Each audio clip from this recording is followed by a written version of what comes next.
Welcome, everyone, to issue number 19. This is Jared Ambeau, owner of the Ambeau Law Firm and founder of Trial Alliance. And the topic for today is we cannot go it alone.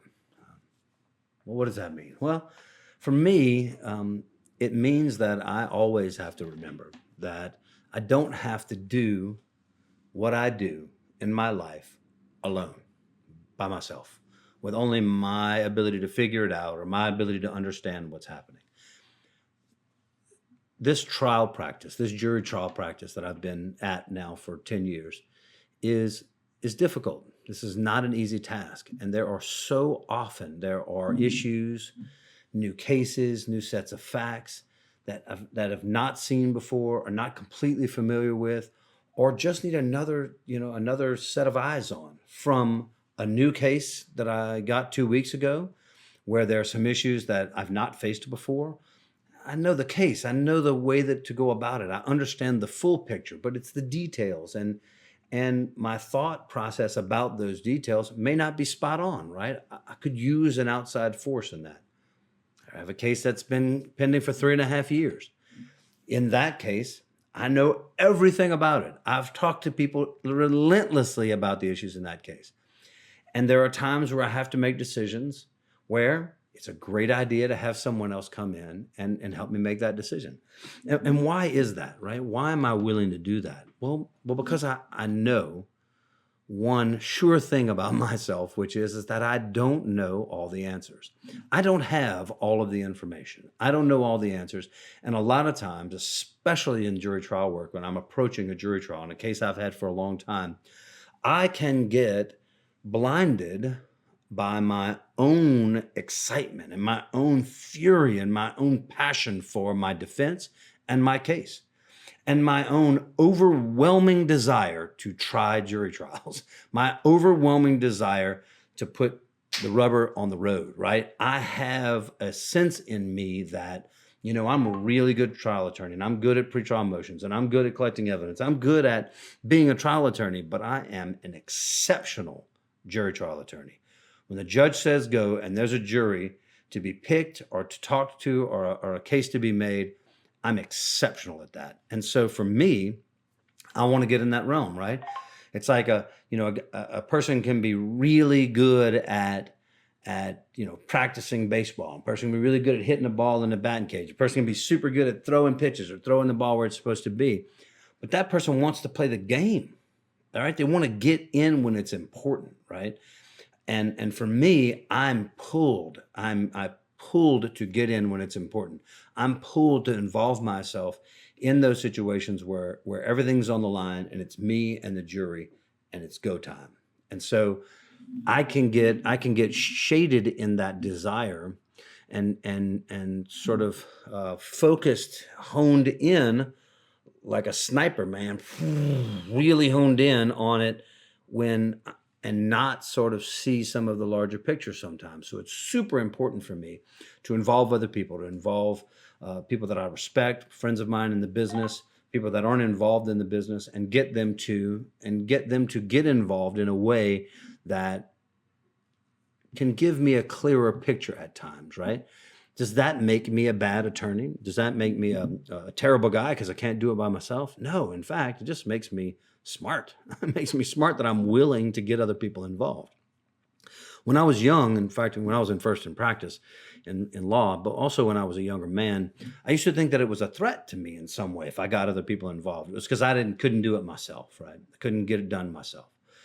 When I first started practicing law, I thought I had to prove to people that I could do it myself. And so my first 15, 20 jury trials were alone with me, by myself.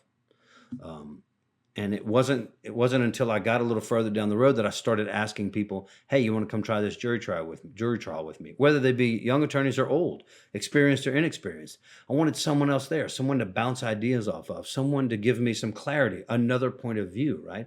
And there's power in that other point of view because that person brings to the table all of their experiences, their beliefs, their understanding, and their different experience of a moment, right? I mean, in jury selection, I've picked a number of juries by myself. But that's not great, right? Because while I'm telling the story and I'm building rapport, or I'm engaged with one juror, I don't see that other juror off in the on the corner over there making faces at me, like, oh, this guy was crazy, man. So, and and that could be happening.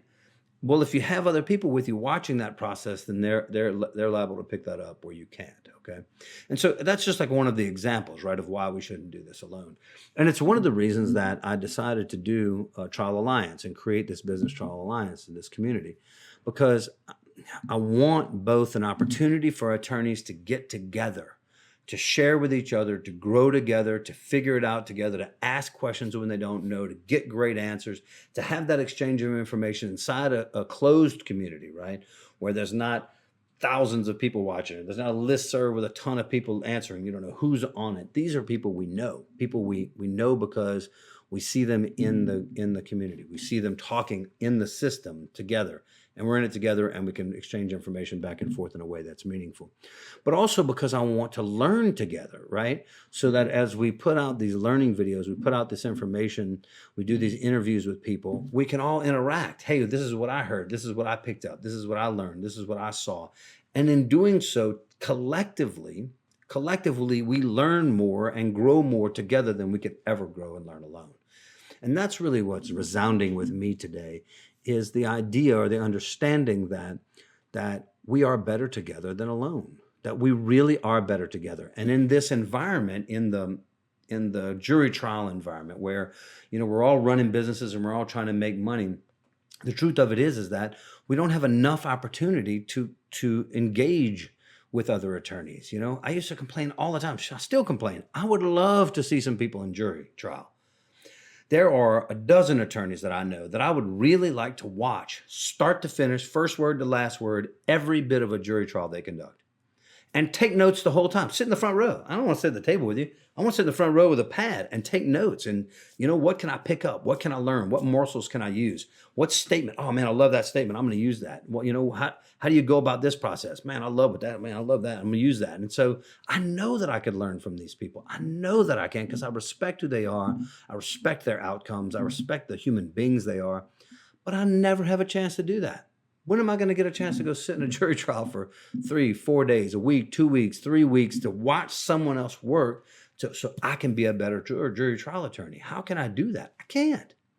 And so Trial Alliance, the idea behind Trial Alliance was to bring people in, right? To bring people together and to do those things within the group, right? Let's have some exchanges online. Let's have some interviews. Let's talk about those things together. Let's see what that looks like. Hey, you want to see what cross-examination of an expert looks like? Guess what? I will get an expert in, interview that person, and conduct a little cross-examination, see how it goes. See what that looks like, right? See what those questions look like.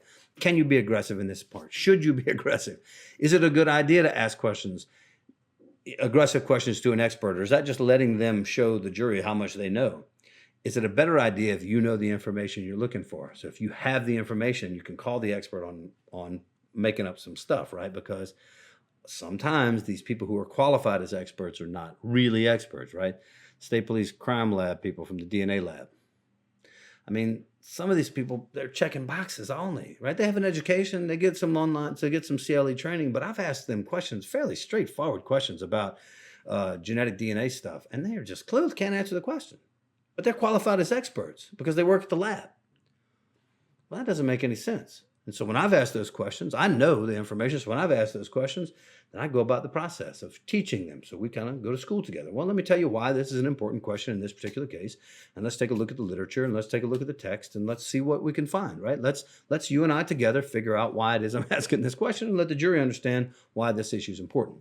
And so how do you learn that unless you've seen that? How do you know that unless you know it exists, right? How do you even know you can challenge DNA in that way, or challenge a child witness, or challenge someone who's a victim, who's on the stand, who's losing, is crying like crazy, But you know that the crying's not from the event, but just from life, some things going on, right? Some whatever's happening. Like, how do you deal with these things? And frankly, I have a way to deal with them. I've done it a number of times in a jury trial. But what if there's another way? What if there's a better way? What if there's a different way that might work in a particular case? And so the idea behind Trial Alliance was to bring attorneys together.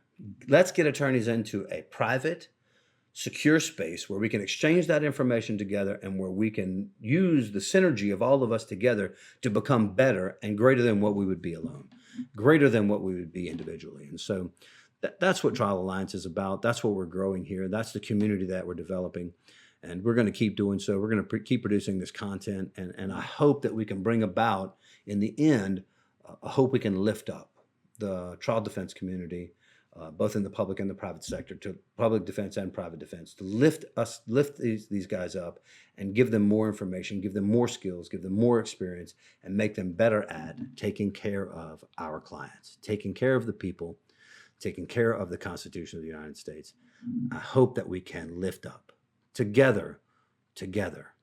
We are better together than we are alone. That's my message today. Thank you all for joining me, and I will see you tomorrow.